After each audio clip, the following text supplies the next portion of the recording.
Kilometre સરવડિયા થોડો મૂકવા જતા હતા ઢેડિયા. હવે નાના પાણી પછી ઢેડિયા બે ડુંગરાવતી જવાનું અહીં પોતર ઓળંગીર છે સરવડી જવાનું. પછી મેં કીધું મારું મકાન પોતાનું છે હું આપીશ. સંજેલી તાલુકાના ગલાનાપડ પ્રાથમિક શાળાની આપણે મુલાકાત લઈએ.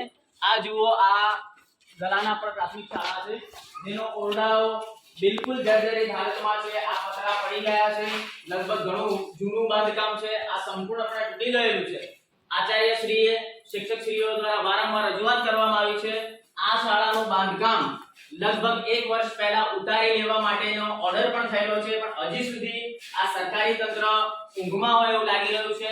આપણે જે રીતે જોયું કે આ શાળાની અંદર 15 અને 25 એમ કરીને કુલ 40 જેટલી સંખ્યા છે અને આ તમે પરિસ્થિતિ જોઈ શકો છો. આ બિલકુલ જર્જરિત હાલતમાં ઓરડો છે. આચાર્યશ્રીની ખૂબ ખૂબ અભિનંદન કહેવાય કે એમણે આ ઓરડાને બંધ કરી દીધો છે. કારણ કે કદાચ કોઈ પણ ભાગે કંઈ પડે અને વિદ્યાર્થીઓનો ભાગે નુકસાન ન જાય એને કારણે આ ઓરડો બંધ કરી દેવામાં આવ્યો છે. પણ આ સંપૂર્ણપણે ખરાબ હાલતની અંદર છે. તમે જોઈ શકો છો લગભગ 40 જેટલી સંખ્યા આપણા બાળકો આ શાળાની અંદર ભણી રહ્યા છે.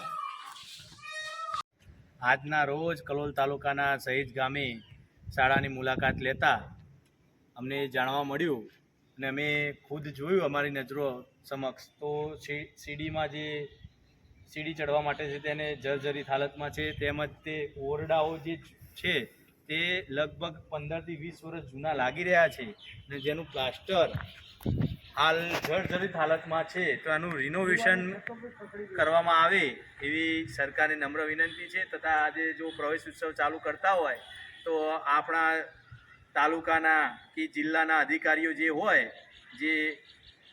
જેમ કે મામલતદાર સાહેબ હોય, પ્રાંત ઓફિસર હોય, તેઓ દરેક ગામડાની જે શાળાઓ હોય પ્રવેશ ઉત્સવમાં ભાગ લે અને પોતે વિઝિટ કરે તો એમને માલુમ પડે કે જર્જરિત હાલતમાં છોકરાઓ કઈ રીતે ભણી શકે.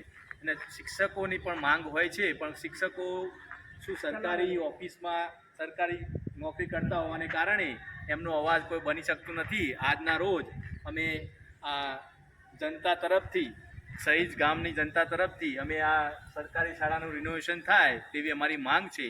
તે સ્વીકારવામાં આવે અને ઝડપથી તેના ઉપર કાર્યવાહી કરે એવી આપને નમ્ર અપીલ છે. જો એવું નહીં કરવામાં આવે તો આગળની ચળવળ અમે રાબેતા મુજબ જેમ નિયમ ધોરણોથી અમે એમાં એમને લેટર દ્વારા પણ જણાવીશું.